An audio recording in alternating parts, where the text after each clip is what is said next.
Hello students. तो last lecture में हमने परसेंटेज कंपोजिशन और एम्पिरिकल फार्मूला और मॉलिक्यूलर फार्मूला को कैसे डिफाइन करते हैं ये हमने देखा था।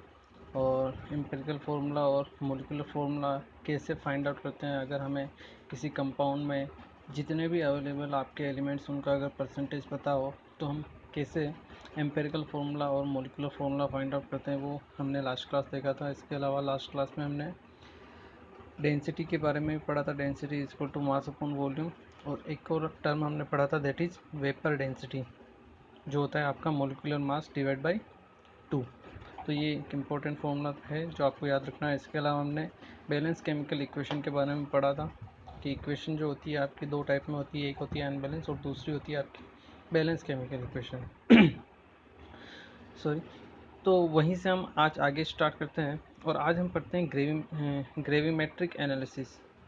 मीन्स आपकी जो बैलेंस केमिकल इक्वेशन होती है, उस केमिकल इक्वेशन के थ्रू आपको क्या क्या किन किन चीज़ों के बारे में पता चलता है, मतलब आप उससे क्या क्या एनालिसिस कर सकते हैं, इसी के बारे में है आपका ग्रेविमेट्रिक एनालिसिस है। तो इसको हमने बेसिकली 4 पार्ट में डिवाइड किया हुआ है। Mass analysis, mass volume analysis, mole analysis and volume analysis. Means जो भी आपकी बैलेंस केमिकल इक्वेशन है उसके थ्रू आप क्या क्या इंटरप्रेट कर सकते हो, उससे क्या क्या उससे आप रिजल्ट निकाल सकते हो, वही है। फर्स्ट वन जो आता है आपका, वो आता है आपका मास एनालिसिस। कि मास एनालिसिस होता क्या है। देखिए, हम एक केमिकल रिएक्शन देखते हैं।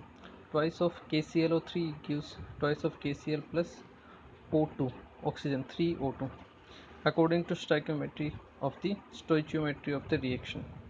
आपकी ये बैलेंस केमिकल इक्वेशन दी हुई है।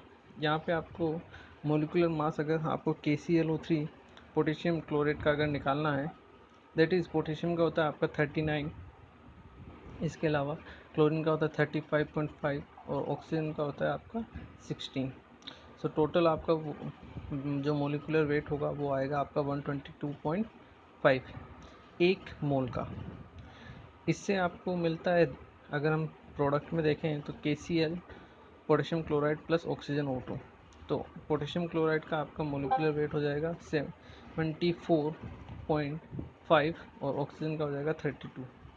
और इसी के थ्रू अगर हम देखें, इसको हम सिंपल टर्म्स में इस प्रकार लिख सकते हैं, mass of KClO3 divide by mass of KCl is equal to twice into mass of KClO3।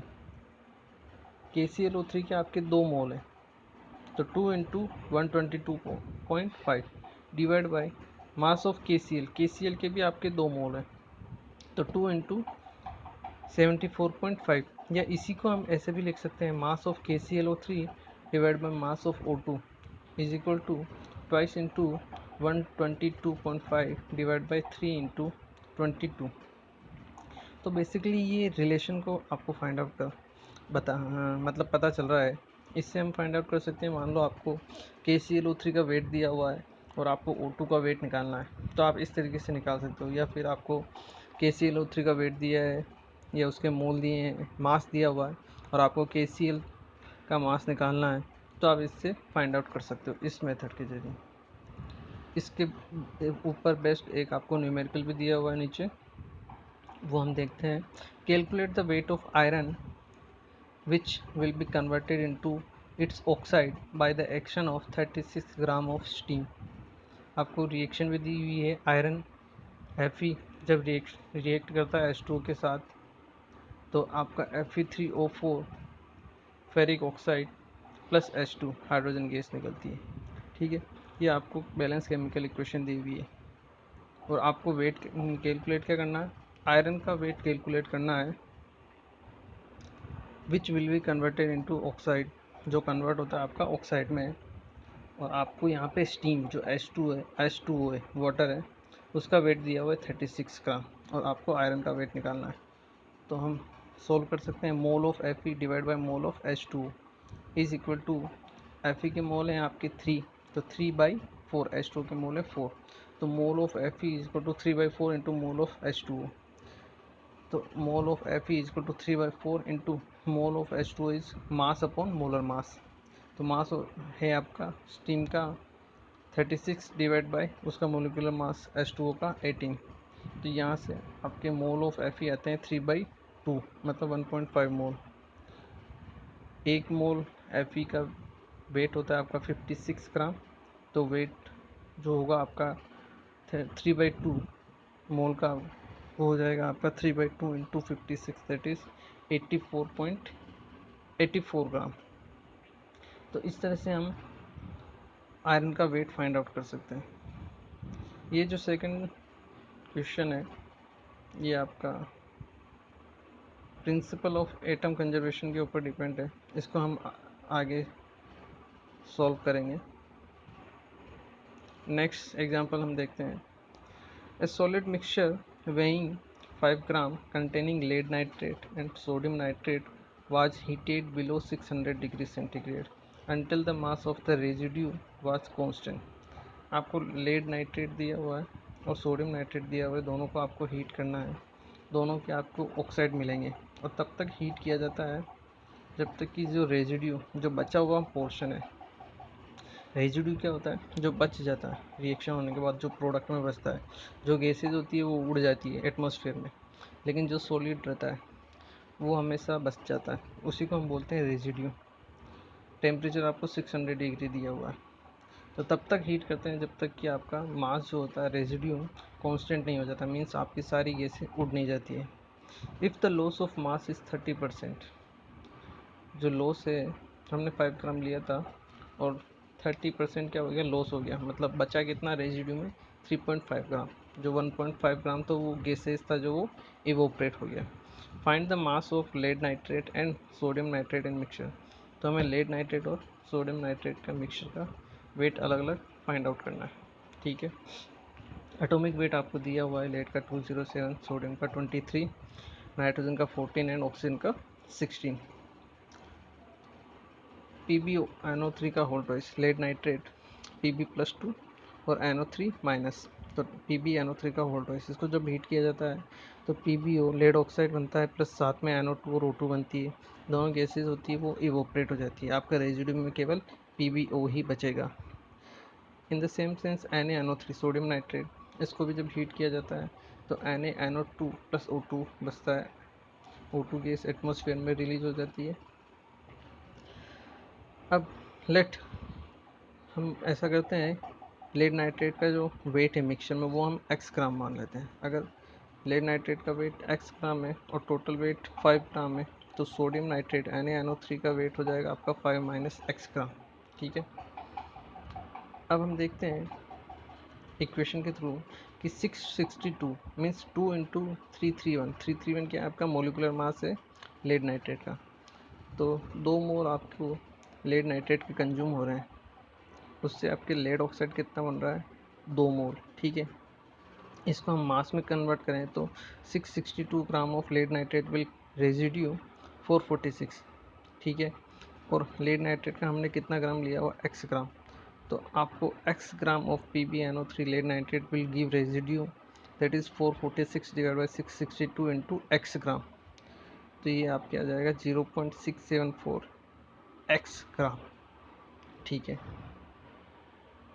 ये आया आपका लेड नाइट्रेट की वजह से रेजिड्यू। याद रखना, अपने को टोटल रेजिड्यू पता है कितना है, 30% लॉस हो चुका है 5 ग्राम में से, मीन्स 1.5 ग्राम लॉस हो चुका है, बचा कितना 3.5 ग्राम टोटल रेजिड्यू, जिसमें से आपका लेड नाइट्रेट का रेजिड्यू कितना है 0.674 ग्राम इंटू x ग्राम। इसी तरीके से हम सोडियम नाइट्रेट का रेजिड्यू भी पता करते हैं। 170 ग्राम of sodium nitrate gives residue 138 gram, that is 2 into 69 138 ग्राम। तो 5 माइनस x ग्राम जो होगा NaNO3 सोडियम नाइट्रेट, वो कितना रेजिड्यू देगा, that is 138 divide by 170 into 5 minus x, that is 0.812 into 5 minus x। तो हमें फाइंड आउट हो गया लेड नाइट्रेट और सोडियम नाइट्रेट की वजह से अलग अलग रेजिड्यू कितना होगा। इन दोनों का एडिशन कर दो आपको टोटल, और उसको इक्वल करना है आपको 3.5 ग्राम से। तो 0.674x plus 0.812 into 5 minus x, that is equal to 3.5।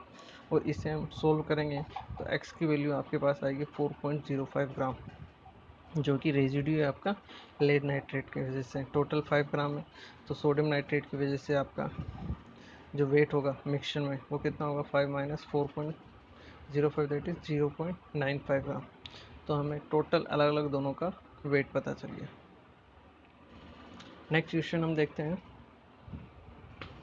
3 gram of an impure sample of sodium sulfate dissolved in water treated with excess of barium chloride solution when 1.74 gram of barium sulfate were obtained as dry precipitate.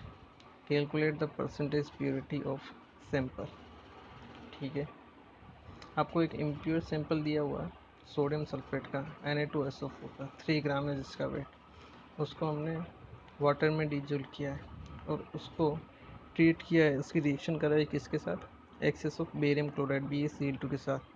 जब reaction होगी sodium sulphate की barium chloride के साथ, तो आपके पास बनता है barium sulphate जिसका वेट आपको दिया हुआ है 1.74 ग्राम। ठीक है, ये हमें अलग मिलता है और साथ में मिलता है आपका NaCl। तो आपको परसेंटेज प्योरिटी बतानी है सैंपल की कि 3 ग्राम में कितना आपका प्योर है। ठीक है, कोई दिक्कत नहीं है। सेम तरीका हम देखते हैं 223 रिएक्शन बैलेंस है आपकी। ये जितने भी रिएक्शन होगी आपको पहले बैलेंस करना है, उसके बाद ही आपको ये रूल अप्लाई करना है। ठीक है ना। तो 1 मोल Na2SO4 से आपका 1 मोल BaSO4 बनता है। मीन्स अगर हम देखें 223 gram of BaSO4 are produced from 142 gram of sodium sulphate. ठीक है, और BaSO4 का वेट आपको दिया 1.74 ग्राम।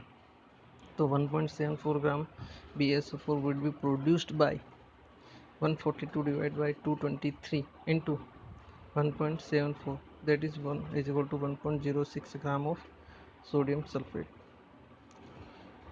मतलब हमें जो BaSO4 बनेगा 1.74 ग्राम वो बनेगा आपका 1.06 ग्राम सोडियम सल्फेट से, जबकि आपको कितना दिया हुआ है सैंपल 3 ग्राम का। तो प्योरिटी हम निकाल सकते हैं इससे। Purity is equal to 1.06 divide by 3 into 100, that is 35.33%। मतलब इम्प्योर सैंपल है 3 ग्राम का, जिसमें से हमें 1.74 ग्राम BaSO4 मिलता है, लेकिन उसकी प्योरिटी 35.33% ही है। ठीक है, तो सिंपल से इसके न्यूमेरिकल होते हैं, आप कर सकते हो। अगर आपकी प्रैक्टिस है तो आप बहुत ही इजी तरीके से ऐसे क्वेश्चन को सॉल्व कर सकते हो। जो सेकंड टर्म है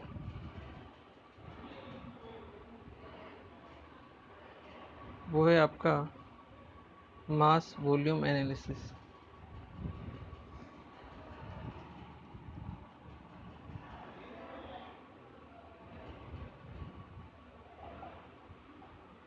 मास वॉल्यूम एनालिसिस, इसके ज़रिए हम क्या कर सकते हैं, देखिए ये भी सेम तरीका है।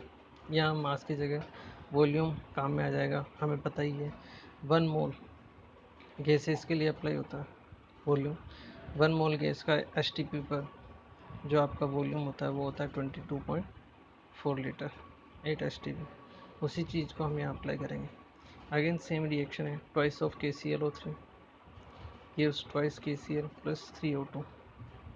मतलब 2 मोल पोटेशियम क्लोराइड की अगर आप लेते हो एज ए प्रोडक्ट, तो आपको एज ए रिएक्टेंट तो आपको 2 मोल KCl पोटेशियम क्लोराइड के मिलेंगे रिएक्टेंट प्रोडक्ट के रूप में, प्लस 3 मोल O2 बनेंगे। अब 3 मोल O2, अगर आपने यहाँ कंडीशन ले ली STP, तो 1 मोल STP पर वॉल्यूम होता है आपका O2 का या किसी भी गैस का 22.4 लीटर। तो 3 मोल के लिए हो जाएगा 3 into 22.4 litre, that is 67.2 litre. Same thing हम यूज़ कर सकते हैं, we can use to relation for volume of oxygen, same जो हमने ऊपर अप्लाई किए थे। Mass of KClO3 divide by volume of O2 8 STP, that is equal to 2 into 122.5 divided by 3 into 22.4, and mass of KCl divided by volume of O2 8 STP, that is equal to 2 into 74.5 divided by 3 into 22.4 litre. Means हमें अगर मास दिया हुआ है और volume हमें पूछा है तो हम फाइंड आउट कर सकते हैं। वॉल्यूम दिया हुआ है और मास फाइंड आउट करना हो किसी भी स्पीसीज़ का तो हम फाइंड आउट कर सकते हैं। क्वेश्चन देखते हैं इसके ऊपर बेस्ड एक। How much marble of 90.5% purity would be required to prepare 10 liter of CO2 8 STP when the marble is accepted या acted upon by dilute HCl। सबसे पहले तो आपको मार्बल के बारे में पता होना चाहिए। मार्बल का फॉर्मूला होता है कैल्शियम कार्बोनेट को बोलते हैं मार्बल। उसकी जब रिएक्शन करवा रहे हैं आप HCl के साथ तो आपको मिलता है KCl CaCl2 + H2O + CO2। ठीक है, आपको प्योरिटी दी हुई है मार्बल की 90.5%, मतलब वो 100% प्योर नहीं है। और आपको कितना वॉल्यूम दिया हुआ है CO2 का? 10 लीटर, 10 लीटर STP पर। ठीक है, अब हमें पता है कि अगर 22.4 लीटर चाहिए CO2, मतलब 1 मोल, तो कैल्शियम कार्बोनेट का भी 1 मोल होना चाहिए। और 1 मोल कैल्शियम कार्बोनेट का वेट होता है 100, कैल्शियम का 40, कार्बन का 12 और ऑक्सीजन का 16। ठीक है, तो 22.4 liter of CO2 at STP will be obtained from CO2 from 100 gram of calcium carbonate। तो 10 लीटर CO2 के लिए हमें कितना कैल्शियम कार्बोनेट चाहिए होगा? दैट इज इक्वल टू 44.64 ग्राम। ये तो तब चाहिए होता है जब आपका मार्बल जो होता है 100% प्योर होगा, लेकिन आपका मार्बल है 90.5% प्योर, मतलब आपको 44.64 से ज़्यादा मार्बल चाहिए होगा।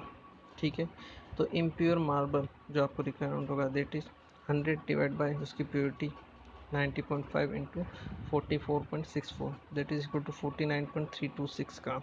तो आपको 49.326 ग्राम मार्बल की आवश्यकता पड़ेगी, जिससे आप 10 लीटर CO2 गैस को ऑब्टेन कर सकते हो। ठीक है, ओके। नेक्स्ट हम आगे बढ़ते हैं, दैट इज़ मोल एनालिसिस, जो थर्ड टाइप है आपका। इसमें हम केवल मोल से खेलेंगे, मतलब मास और वॉल्यूम से नहीं खेलेंगे, केवल मोल से खेलेंगे। This analysis is very much important for quantitative analysis point of view. Same reaction अगर हम देखें, twice of potassium chlorate gives twice of KCl + 3O2। ये एक आपकी बैलेंस केमिकल इक्वेशन है। इसके जरिए हम कह सकते हैं कि 2 मोल KClO3 on decomposition gives you 2 mole KCl + 3 moles O2। मतलब आपके 2 मोल पोटेशियम क्लोराइड जब रिएक्ट करते हैं तो आपके पास 2 मोल पोटेशियम क्लोराइड KCl के बनते हैं और 3 मोल ऑक्सीजन के बनते हैं। From the stoichiometry of reaction हम ऐसा भी लिख सकते हैं, moles of KClO3 divide by 2 is equal two moles of KCl divide by 2 is equal two moles of O2 divide by 3। ये आपके जो 2 और 3 लिखे होते हैं इनको बोलते हैं स्टोइचियोमेट्रिक कोफिशिएंट बोलते हैं हम इनको। ठीक है, और अगर हम जनरल रिएक्शन के लिए, बैलेंस केमिकल इक्वेशन के लिए हम बोलना चाहें, A small a capital A plus B gives C plus D। इसको हम लिख सकते हैं, यहाँ पे जो स्मॉल ABCD है वो होते हैं आपके स्टोइचियोमेट्रिक कोफिशिएंट, और कैपिटल AB जो है आपके रिएक्टेंट है, और C और D जो है वो है आपके प्रोडक्ट। तो इसको हम ऐसे भी लिख सकते हैं, moles of A reacted divide by coefficient of reactant A, that is small a, is equal to moles of B reacted divided by B, equal to moles of C reacted divided by C, equal to moles of capital D reacted divided by D। तो इसके जरिए भी हम मोल के जरिए भी हम खेल सकते हैं। और अगर मोल के जरिए अगर खेल सकते हैं, mole equal to mass upon molar mass होता है, तो आप उससे मास भी फाइंड आउट कर सकते हो। और अगर एसटीपी कंडीशन दी हुई है तो आपको मोल के ज़रिए वॉल्यूम भी फाइंड आउट कर सकते हो। 1 मोल तो गैस का जो वॉल्यूम होता है आपका 22.4 लीटर होता है एसटीपी का। तो आप तीनों को एक साथ आपस में कन्वर्ट भी कर सकते हो किसी भी तरीके से, ठीक है। तो ये आपके ग्रेविमेट्रिक एनालिसिस होते हैं। और नेक्स्ट हम पढ़ेंगे, बचा हुआ वो हम पढ़ेंगे नेक्स्ट क्लास में। Okay, thank you very much.